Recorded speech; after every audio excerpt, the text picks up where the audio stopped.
Hello everyone, मैं दिव्या सिंह आप सभी का स्वागत करती हूँ अपने यूट्यूब चैनल दिव्या एस पदवरिया में। जैसा कि आप लोग जानते हैं कि मैं एसएससी जीडी के रीजनिंग के प्रीवियस ईयर के प्रैक्टिस सेट पेपर करवा रही हूँ। आज हमारा सेट नंबर 35 है। अगर आपने सारे सेट सॉल्व किए होंगे तो आपको पता चल रहा होगा कि कितने ज़्यादा प्रीवियस ईयर के जो प्रैक्टिस सेट होते हैं वो हेल्पफुल होते हैं। ठीक है, अगर आपको वीडियो हेल्पफुल लगते हो तो please like share and subscribe करना ना भूलें। तो बिना देर किए चलते हैं सेट नंबर 35 के पहले क्वेश्चन की तरफ। पहला क्वेश्चन है हमारा, उस विकल्प का चयन करें जो सही रूप में रेगिस्तान की पूर्ति करते हुए श्रृंखला को क्या करे, पूरा करे। अब क्या है, जैसे FAV, HET, KIQ, तो अब क्या है, देखो इनके बीच में डिफरेंस ज्यादा है। तो सबसे पहले क्या करेंगे, आप इनके कोड लिख लेंगे। अब जैसे यहाँ पे F का कितना होता है 6, A का 1, V का 22, H का 8, ठीक है, E का 5, T का 20, K का कितना होता है 11, I का 9 और Q का 17। अब पहले कितना ऐड किया गया 2, फिर 3, तो अब कितना ऐड किया जाएगा 4, यानी 15। अब 15 पे कौन सा अल्फाबेट आता है O। अब ऑप्शन चेक कर लो RODF। अब O वाले दोनों में से आपको चेक करना है कि कौन सा ऑप्शन करेक्ट है हमारा। फिर क्या है 1, फिर 5, यानी कि 4 ऐड किया गया है, फिर 9, 4 ऐड किया गया। अब 9 में फिर 4 ऐड करेंगे तो कितना आएगा 13। 13 कोड पे कौन सा अल्फाबेट आता है M। एक में देखो सेकंड ऑप्शन में OM, फोर्थ ऑप्शन में है ON, यानी हमारा कौन सा ऑप्शन करेक्ट हो जाएगा सेकंड ऑप्शन। तो अब आप ऑप्शन को एलिमिनेट करना भी सीखते जाएं धीरे धीरे। चलते हैं अगले क्वेश्चन की तरफ। अगला क्वेश्चन क्या है, उस विकल्प का चयन करें जो सही रूप में रेगिस्तान की पूर्ति करते हुए श्रृंखला को पूरा करेगा। 173, 182, 198, 223, 259। सबसे पहले आपको देखना है कि ये किसी संख्या का स्क्वायर या क्यूब तो नहीं है। अगर नहीं है तो फिर क्या करेंगे, आप इनके बीच का डिफरेंस निकालेंगे और कुछ नहीं करना है आपको या तो किसी संख्या का वर्ग या घन दिया जाएगा या तो उनके बीच का डिफरेंस, फिर आप उससे आगे की संख्या पता कर पाएंगे। अब इसमें कितना डिफरेंस है 9 का, फिर 16 का, फिर कितने का है 25 का, फिर 200 यहाँ पे 59 यानी 36 का। तो क्या है ये 3 का स्क्वायर, ये 4 का स्क्वायर, ये 5 का स्क्वायर, ये 6 का स्क्वायर, फिर कितना ऐड करना पड़ेगा आपको 7 का स्क्वायर यानी 49। 49 ऐड करेंगे तो कितना आ जाएगा यहाँ पे 308। अब ऑप्शन देख लो 301, 308, यानी सेकंड ऑप्शन करेक्ट हो गया। चलते हैं अगले क्वेश्चन की तरफ। अगले क्वेश्चन में क्या है, कौन सा निष्कर्ष तार्किक और निश्चित रूप से कथन में दी गई जानकारी का अनुसरण करता है। कथन क्या है, सभी टेंट घर हैं। तो जैसा कथन में बोलता जाए आपको वैसे ही करना है, सभी टेंट घर हैं। बस ये पढ़ने में थोड़ा लेंदी लगते हैं, लेकिन अगर आपको सॉल्व करना आ गया तो बहुत ही ज़्यादा इजी होते हैं ये। सभी घर ईंटें हैं,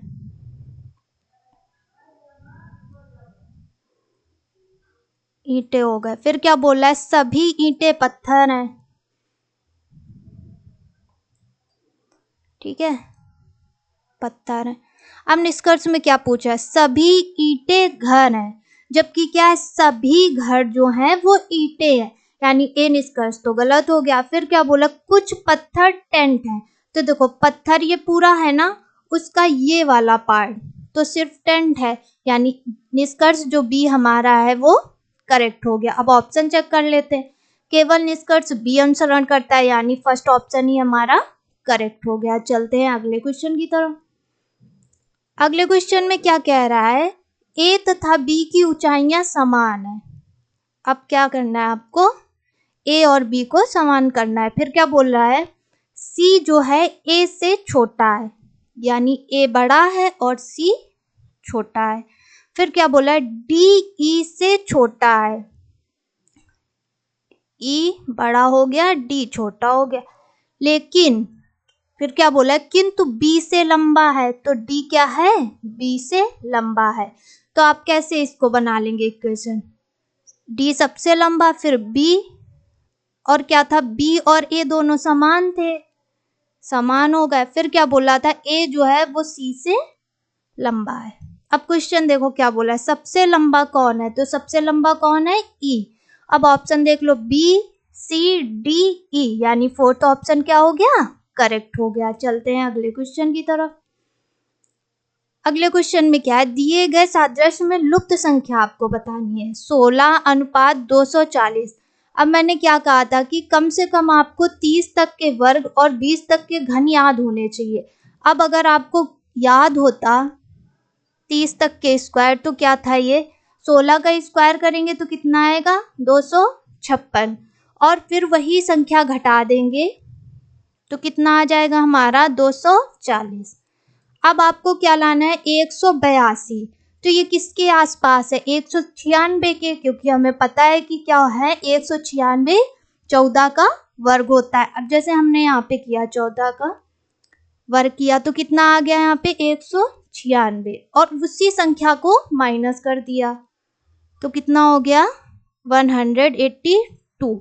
अब कितनी आसानी से ये सॉल्व हो गया। अगर हमको नहीं पता होता तो क्या करना पड़ता, हमें हर एक ऑप्शन को सॉल्व करना पड़ता, तब जाके पता चलता, तो फिर बहुत ज़्यादा टाइम लग जाता। इसीलिए क्या है कि आपको ये स्क्वायर और क्यूब लर्न होने चाहिए। तो कौन सा ऑप्शन करेक्ट हो जाएगा, 18 14, यानी सेकेंड ऑप्शन करेक्ट हो जाएगा।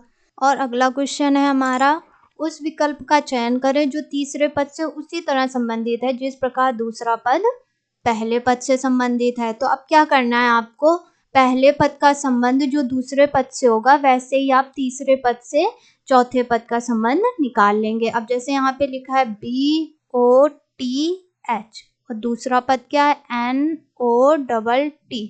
अब देखो बीच के जो दो अल्फ़ाबेट हैं वो सेम है, आगे पीछे के अल्फ़ाबेट में चेंजमेंट हुआ है, तो क्या करेंगे आप, पहले इनके कोड लिख लो। 2H का कितना होता है, 8, N का 14, और यहाँ पे T का कितना हो जाएगा, 20। तो कितना कितना ऐड किया गया है, 12 12, ठीक है। तो अब वैसे ही तीसरे पद में कर लो आप, FOTL, ठीक है। बीच के दो अल्फ़ाबेट आपको वैसे ही लिखने हैं। अब यहाँ पे 6 था, 12 ऐड करेंगे तो कितना हो जाएगा, 18, यानी R। L 12, 12 भी ऐड करेंगे तो कितना हो जाएगा, 24, यानी X अल्फ़ाबेट आ जाएगा। अब ऑप्शन देख लो, ROTD, ROTT, ROTX, यानी थर्ड ऑप्शन क्या हो गया हमारा, करेक्ट हो गया। अगला क्वेश्चन है हमारा, यदि प्लस का अर्थ डिवाइड, माइनस का अर्थ मल्टीप्लाई, मल्टीप्लाई का अर्थ प्लस और डिवाइड का अर्थ माइनस है तो 64। अब माइनस का अर्थ क्या था, मल्टीप्लाई, 81, और प्लस का अर्थ क्या था, डिवाइड। फिर क्या करना है, मल्टीप्लाई का अर्थ क्या था, प्लस, तो सबसे पहले क्या किया जाता है, डिवाइड, फिर मल्टीप्लाई करेंगे। अब क्या करना है, मल्टीप्लाई, 576 प्लस 4, तो कितना हो जाएगा हमारा, 580। अब ऑप्शन देख लो, 570, 630, 580, यानी थर्ड ऑप्शन क्या हो गया, करेक्ट हो गया। अब अगला क्वेश्चन है हमारा, अगला क्वेश्चन क्या है, उस विकल्प का चयन करें जो सही रूप में रिक्त स्थान की पूर्ति करते हुए श्रृंखला को पूरा करे। 471, 479, 452, 516 और 391। आपको सबसे पहले देखना है कि ये संख्याएं किसी भी संख्या का वर्ग या घन तो नहीं है। अगर नहीं है तो फिर सेकंड ऑप्शन क्या है आपके पास, कि आप क्या करेंगे, इनके बीच का डिफरेंस निकालेंगे।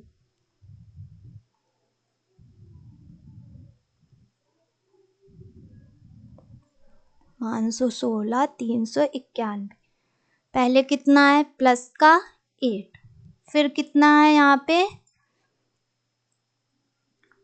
7, माइनस का 27, फिर कितना है यहाँ पे, अब फिर से माइनस करेंगे तो कितना आएगा यहाँ पे 4, ठीक है, और 6, ये क्या है प्लस का, फिर कितना हो जाएगा माइनस का, यहाँ पे 5, ठीक है, फिर उसके बाद 2 और 1, यानी क्या चल रहा है ये क्यूब, पहले 2 का क्यूब, फिर 3 का क्यूब माइनस किया जाएगा, फिर 4 का क्यूब ऐड किया जाएगा, फिर 5 का क्यूब माइनस किया जाएगा, अब क्या किया जाएगा 6 का क्यूब ऐड किया जाएगा, ठीक है, यानी 216, ऐड करेंगे कितना आ जाएगा हमारा 607, ऑप्शन देख लो 508, 627, 616, 607, यानी फोर्थ ऑप्शन करेक्ट हो गया। अगला क्वेश्चन है हमारा, 4 शब्द दिए गए हैं जिनमें से 3 समान है जबकि एक अलग है, असंगत अक्षर समूह का चयन करें, प्रोटीन, कार्बोहाइड्रेट, पेय, वसा। तो अब सबसे अलग क्या है पेय, यानी थर्ड ऑप्शन क्या हो जाएगा करेक्ट हो जाएगा। अगला क्वेश्चन है, 4 अक्षर समूह दिए गए हैं जिनमें से 3 किसी तरह से समान है जबकि एक अलग है, असंगत अक्षर समूह का चयन करें, KAR, UFA, IVO, ACE। अब K का कितना होता है 11, A का 1, R का कोड कितना होता है 18, U का 21, F का 6, A का 1, I का 9, V का 22, O का 50, A का 1, C का 3, E का 5। अब एक चीज देखो, इनके बीच का अगर डिफरेंस भी निकालेंगे तो सबके कोड के जो बीच का डिफरेंस है अलग अलग आएगा, और ऐड करने पे भी सारी डिजिट अलग अलग आएंगी। तो अब क्या बचा, अब क्या करना है आपको, ये देखना है कॉन्सोनेंट और वॉवेल चेक करने हैं। जैसे फर्स्ट ऑप्शन में 2 कॉन्सोनेंट 1 वॉवेल है, सेकंड ऑप्शन में 2 वॉवेल 1 कॉन्सोनेंट है, थर्ड में 2 वॉवेल 1 कॉन्सोनेंट है, फोर्थ में 2 वॉवेल और 1 कॉन्सोनेंट है।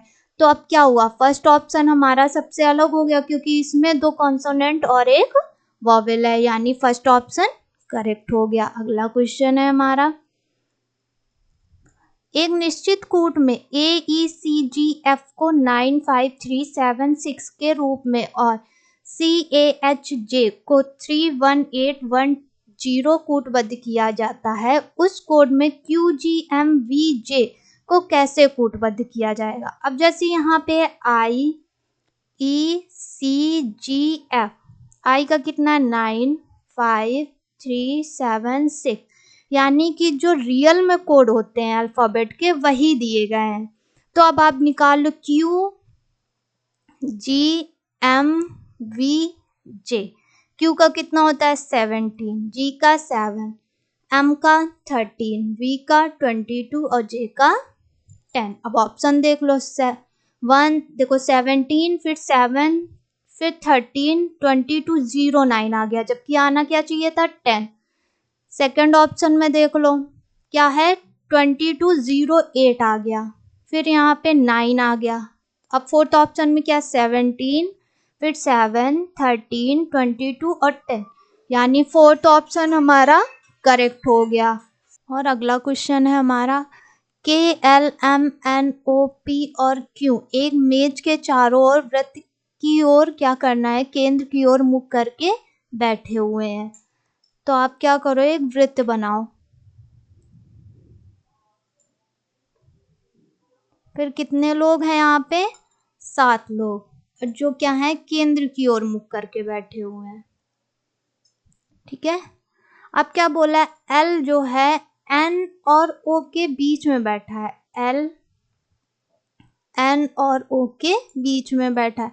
फिर क्या बोला है, K O के बाएं तीसरे स्थान पे है, जो K है, अब ये बायां हो गया O का, तो K जो है वो O के बाएं से तीसरे स्थान पे है। फिर क्या बोल रहा है, Q M के बाएं से दूसरा है, Q जो है वो M के बाएं से तीसरा दूसरा है, फिर क्या बोला जो। अब जो शब्द किसके लिए यूज हुआ है, क्यू के लिए नहीं, जब किसके लिए यूज हुआ है, एम के लिए। फिर बोला पी के एकदम, अगर पी को हम यहाँ पे बिठा दें तो एम तो इसके दाईं ओर आ जाएगा, यानी जो हमारा सिटिंग अरेंजमेंट था वो गलत है। ठीक है, अब क्या करो, अब जैसे यहाँ पे क्या था, एल, एल जो है वो ओ और एन के बीच में, पहले एन हमने इधर बिठाया था, अब एन को इधर बिठा के देखते हैं। फिर क्या बोल रहा है, के ओ के बाएं तीसरा है, अब के ये बायां हो जाएगा, ये दायां। खुद को समझ लिया करो कि हम जैसे यहाँ पे बैठे हैं, कोई भी अल्फाबेट या कोई भी नाम आ जाए उसमें खुद को समझ के आप दायां बायां अपने हाथ से ही कर सकते हैं। अब जैसे यहाँ पे दायां बोल रहा है, अब जैसे हम यहाँ पे बैठे हैं तो ये हमारा क्या हो जाएगा, बायां, और ये हो जाएगा हमारा दायां। अब क्या बोला है, के ओ के बाएं से तीसरा, यानी 1 2 3। अब क्या बोला है, क्यू एम के बाएं से दूसरा। अब जैसे एम को खुद को समझ लो, अब हम अगर हम यहाँ पे बैठ जाए एम यहाँ पे, ठीक है, तो क्यू क्या हो जाएगा, बाएं से दूसरा हो गया, बाएं से दूसरा। जो पी के एकदम बाएं है, अब जो शब्द आ जाए तो समझ जाओ वो शब्द बाद वाली, मतलब जो भी वस्तु होगी, व्यक्ति होगी, उसके लिए यूज हो रहा है। तो यहाँ पे पी, अब देखो एम के क्या हो गया, अब पी क्या है, एकदम बाईं ओर है। ठीक है, एम पी के एकदम बाएं है। अब क्या पूछ रहा है क्वेश्चन में, एल की क्यू के सापेक्ष सही स्थिति। अब एल की जो है क्यू के सापेक्ष, तो एल, अब फिर से एल को खुद मान लो कि हम यहाँ पे बैठे हैं, तो ये किस ओर है, हमारी दाईं ओर, और किस स्थान पे, 1 2, यानी दूसरे स्थान पे। ठीक है, अब ऑप्शन देख लो, फर्स्ट ऑप्शन में क्या है, दाएं से दूसरा। ठीक है, एल की पूछ रहा है, क्यू की नहीं, तो क्यू, अब क्यू को खुद मान लो, तो एल क्या हो जाएगा, बाएं से दूसरा। ऑप्शन देख लो, दाएं से दूसरा, बाएं से पहला, दाएं से पहला, बाएं से दूसरा, यानी फोर्थ ऑप्शन करेक्ट हो गया। चलते हैं अगले क्वेश्चन की तरफ। अगला क्वेश्चन क्या है, 4 विकल्प दिए गए हैं जिनमें से 3 किसी तरह से समान है जबकि एक अलग है, असंगत का चयन करें। जब इसमें ऐसे दे दिया जाएगा तो सबसे पहले तो आप देखेंगे कि किसी भी संख्या के वर्ग या घन के आसपास या उसी संख्या का वर्ग घन ना हो, और जब नहीं होते हैं, जैसे यहाँ पे लिखा है 446, 824, 259, 617, तो अब ये किसी संख्या के ना ही वर्ग घन के पास में है और ना ही किसी संख्या के वर्ग या घन है। तो अब क्या करेंगे आप, इनके जो अंक है, जैसे ये 446 है, इनके अंकों को जोड़ेंगे। जब इनके अंकों को जोड़ेंगे तब आप देखें कितना आ गया यहाँ पे 10। फिर 824 है, तो 8 2 4, अंकों को जोड़ेंगे कितना आ जाएगा यहाँ पे, तो 14, यहाँ भी 14 आएगा। और फिर 2 + 5 + 9 कितना हो जाएगा 16, 6 + 1 + 7 कितना हो जाएगा 14। यानी देखो फर्स्ट ऑप्शन की क्या है, संख्या के अंकों को जोड़ा 14 आया, सेकंड ऑप्शन की संख्या के अंकों को जोड़ा 14 आया, और फोर्थ ऑप्शन की संख्या के अंकों को जोड़ा तो कितना आ गया 14। और थर्ड ऑप्शन की जो संख्या थी उनके अंकों को जोड़ने पे कितना आया था हमारा 16, तो यही अलग हो गया। तो यानी थर्ड ऑप्शन हमारा करेक्ट हो गया, क्योंकि हमें क्या बताना था, अलग संख्या बतानी थी जो तीनों से समान ना हो। अगला क्वेश्चन है हमारा, A B C D E तथा एफ एक वृत्त के चारों ओर केंद्राभिमुख होकर बैठे हैं। तो आपको क्या करना है, एक वृत्त बनाना है और कितने लोग हैं 6 लोग, तो इनको केंद्र की ओर मुख करके बिठाना है। केंद्राभिमुख मतलब केंद्र की ओर मुख करके।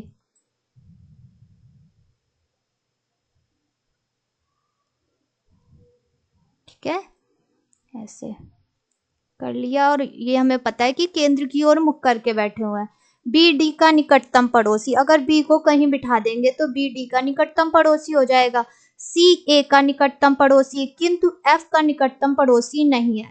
ए बी के निकटतम बाएं है। अब देखो यहाँ से हमें क्या मिल गई हिंट, क्या बोला है, ए बी का के निकटतम बाएं है। ठीक है, अब क्या बोला है, बी जो है डी का निकटतम पड़ोसी है, तो अब यहाँ पे डी को बिठा दिया। ऐसे डी का था कि कंफर्म नहीं था कि इधर बैठेगा, दाई साइड पे बैठेगा या बाई साइड पे बैठेगा। फिर क्या बोला है, सी ए का निकटतम पड़ोसी है, तो सी जो है वो ए का निकटतम पड़ोसी, किंतु एफ का निकटतम पड़ोसी नहीं है, तो एफ को यहाँ ना बिठा के हमने यहाँ बिठा दिया। अब कौन बचा, ई, तो ई को यहाँ बिठा दिया। अब क्या बोला है, ई की स्थिति क्या है, अब ये ऑप्शन से पता करो। ए के निकटतम बाएं है, तो ए के तो ये दूसरे दाईं ओर है। फिर क्या बोल रहा है, बाईं ओर, ठीक है, दूसरे बाईं ओर। फिर क्या बोला, ए तथा बी के बीच में, तो ए तथा बी के बीच में भी नहीं है। फिर क्या है, सी के निकटतम दाएं, तो सी के तो निकटतम बाएं है। फिर क्या बोला है, डी के दाएं से दूसरा, तो डी के दाएं से दूसरा, यानी फोर्थ ऑप्शन क्या हो गया हमारा, करेक्ट हो गया। अगला क्वेश्चन है हमारा,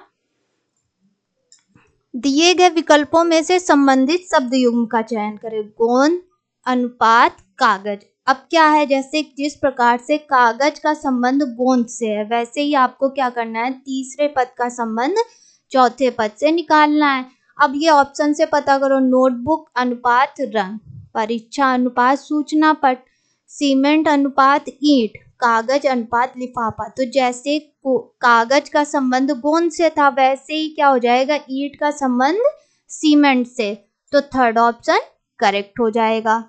अगला क्वेश्चन है हमारा, उस विकल्प का चयन करें जो दर्पण के दाईं ओर रखे जाने पर दी गई आकृति की दर्पण छवि से सर्वाधिक मेल खाता है। अब क्या है, यह आकृति दी गई है, तो जब ये दर्पण की बाईं ओर इधर दिखेगी दाईं ओर, तो क्या होगा, हमें आकृति विपरीत दिखाई देगी।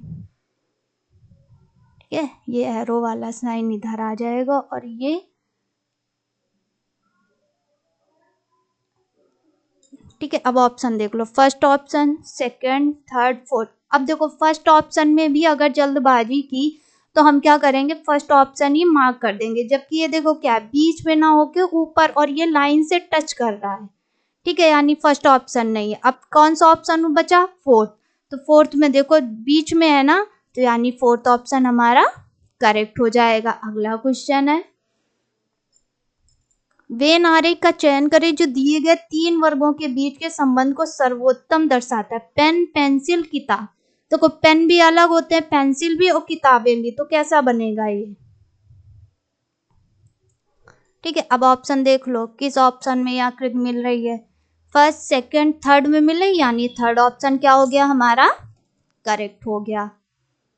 अगला क्वेश्चन है हमारा, उस विकल्प का चयन करें जो दी गई आकृति श्रृंखला को क्या करेगी, पूरा करेगी। अब देखो इसमें कैसी आकृति बनेगी, एक तो ये हो जाएगा, ठीक है, फिर ये चीज ऐसे बनेगी और ये जो है वो यहाँ से आके कुछ इस टाइप का हो जाएगा, ठीक है, सॉरी, कैसे हो जाएगा ये,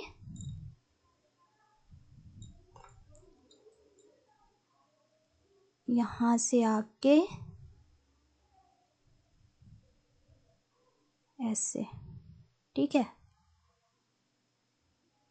अब ऑप्शन देख लो, किस ऑप्शन में आकृति बन रही, फर्स्ट, सेकंड, थर्ड, फोर्थ, तो थर्ड में है ना, यानी थर्ड ऑप्शन हमारा करेक्ट हो गया। अगला क्वेश्चन है, वह विकल्प चुने जो दी गई आकृति श्रृंखला को क्या करेगी, पूरा करेगी। अब जैसे यहाँ पे 4 सर्कल थे, फिर 2 बचे, यानी आधा हो गया ना इसका। अब 2 का आधा कितना हो जाएगा, 1, यहाँ पे 1 सर्कल, फिर उसका आधा हुआ, फिर उसका आधा हुआ, आगे जो चलेगी सीरीज वो आधा आधा होता जाएगा। अब आकृति देख लो इनकी, उत्तर ऑप्शन, फर्स्ट ऑप्शन में क्या है, आयत, सेकंड में क्या है, ये देखो 1 सर्कल बना है, यानी सेकंड ऑप्शन हमारा करेक्ट हो गया। अगला क्वेश्चन है, दिए गए विकल्पों में से लुप्त संख्या ज्ञात करनी, 81, 121, 169। तो आपको पता होगा ये 9 का स्क्वायर है, ये 11 का और ये 13 का, यानी 9 में पहले 2 जोड़ा गया 11 आया, 11 में फिर 2 जोड़ा गया तो कितना हो गया 13। अब यहाँ पे क्या है, ये 3 का स्क्वायर, फिर 5 का स्क्वायर, अब 5 में 2 जोड़ेंगे तो कितना आ जाएगा, 7 का स्क्वायर, ठीक है, यानी 49। अब ऑप्शन देख लो, 49 फर्स्ट ऑप्शन में ही है, यानी फर्स्ट ऑप्शन क्या हो गया हमारा करेक्ट हो गया। अगला क्वेश्चन है, उस विकल्प आकृति का चयन करें जिसमें प्रश्न आकृति छिपी हुई है। अब ये आप प्रश्न आकृति देखें और ऑप्शन में आपको बताना है कि किस आकृति में, किस ऑप्शन की आकृति में ये आकृति छिपी हुई है। फर्स्ट ऑप्शन देख लो, यहाँ से ये नहीं है, सेकंड में तो बनेगा ही नहीं। थर्ड ऑप्शन में देखो, ये ऐसे लाइन गई, फिर ये ऐसे और ये ऐसे हो गई लाइन, ठीक है। तो थर्ड ऑप्शन में क्या है, ये आकृति बनी हुई है, तो थर्ड ऑप्शन हमारा करेक्ट हो गया। अगर आपको वीडियो हेल्पफुल लगते हो तो please like share and subscribe करना ना भूलें। Thank you.